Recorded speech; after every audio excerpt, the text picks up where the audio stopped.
পহেলা March থেকে পদ্মা ও মেঘনার ৬টি অভয়াশ্রম বন্ধ থাকবে মাছ শিকার। নিষেধাজ্ঞার আওতায় ২ মাস বন্ধ মাছ ধরা, বিক্রি এবং একই সাথে পরিবহন। এর মধ্যে জাল এবং নৌকা নিয়ে কুলে ফিরতে শুরু করেছেন অনেক জেলে। এই বিষয়ে আমরা বিস্তারিত জানতে চাই। পটুয়াখালী থেকে যুক্ত আছেন সহকর্মী আব্দুস সালাম আরিফ এবং লক্ষ্মীপুর থেকে নাজমুস সাকিব। তবে শুরুতেই পটুয়াখালীতে যাই আরিফের কাছে। আরিফ, এই যে মাছ ধরা বন্ধ থাকবে ২ মাস, কোন কোন জায়গায় এই মাছ ধরা নিষেধাজ্ঞার মধ্যে পড়বে এবং একই সাথে এই যে ২ মাস জেলে যারা রয়েছে তাদের সহায়তার ব্যাপারে কি ব্যবস্থা নেওয়া হয়েছে? জি, আপনাকে ধন্যবাদ। আমি যদি বলি যে পটুয়াখালী জেলার দুটি অভয়াশ্রম রয়েছে, যে দুটো নদীতেই আসলে মূলত মাছ ধরা বন্ধ থাকবে। এর মধ্যে রয়েছে তেঁতুলিয়া নদীর চর রুস্তুম থেকে চর ভেদুরিয়া পর্যন্ত প্রায় ১৫০ কিলোমিটার এলাকা, এখানে মাছ ধরা বন্ধ থাকবে। এবং পটুয়াখালীর কলাপাড়া আন্ধারমানিক নদীর ওইখানটায় বেশ কিছু এলাকাকে নির্দিষ্ট করা হয়েছে।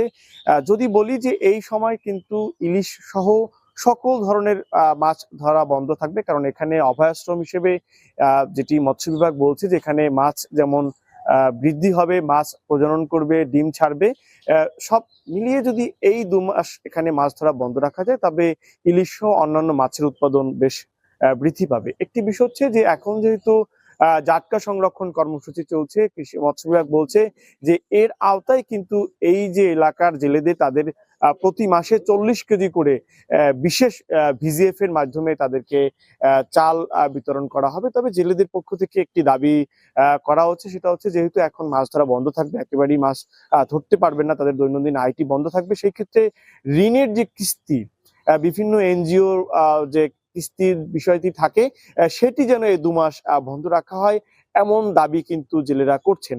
এবং মৎস্য বিভাগ ইতিমধ্যে তারা প্রচারণা, বিশেষ করে সচেতনতামূলক কর্মসূচি শুরু করেছেন। এছাড়া যারা বলছেন যারা এই নির্দেশনা অমান্য করে মাছ শিকার করবে তাদের বিরুদ্ধে কিন্তু জেল জরিমানারও দিকে তারা আগাবেন। তবে তারা চাচ্ছেন না যে কোনো জেলেকে জেল কিংবা জরিমানা করতে হয়। তারা প্রত্যাশা করছেন যেহেতু এই মাছগুলো বড় হলে জেলেরাই সে মাছ আবার শিকার করবেন, সেক্ষেত্রে জেলেরা যেন সরকারি এই নির্দেশনাটা মেনে চলেন। আরেকটি বিষয় আমাদেরকে মৎস্য বিভাগ জানিয়েছে যে এই যে দেশের ৬টি অভয়াশ্রমে যে মাছ শিকার বন্ধ রাখার কিন্তু একটি ফলাফল তারা লক্ষ্য করছেন। উপকূলীয় এলাকার নদ নদীতে কিন্তু ইদানিং দেখা যাচ্ছে যে একটা সময় একেবারেই বিলীন হয়ে গেছিল জনপ্রিয় একটি মাছ পাঙাশ মাছ নদীর, সেটি কিন্তু এখন অনেক বড় বড় সাইজের মাছ পাওয়া যাচ্ছে।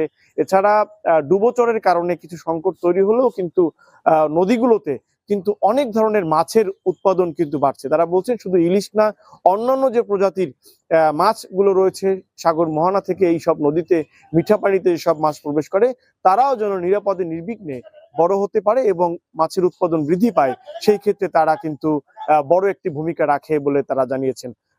সরকারের প্রত্যাশা যে সরকারি নির্দেশনা মেনে জেলেরা যদি এটি পালন করে ২ মাস, সেই ক্ষেত্রে অবশ্যই দেশের মৎস্য খাতে একটি নতুন যুগের সূচনা হবে এবং জেলেরাই এ থেকে উপকৃত হবে, যা দেশের দক্ষিণাঞ্চলের অর্থনীতির সমৃদ্ধির ক্ষেত্রেও কাজ করবে।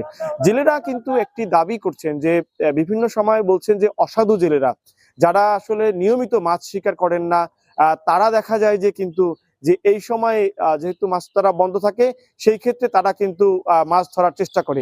এই ক্ষেত্রেও সরকারের একটু কঠোর নজরদারি তারা প্রত্যাশা করেছেন। পটুয়াখালী থেকে এই ছিল আমার কাছে।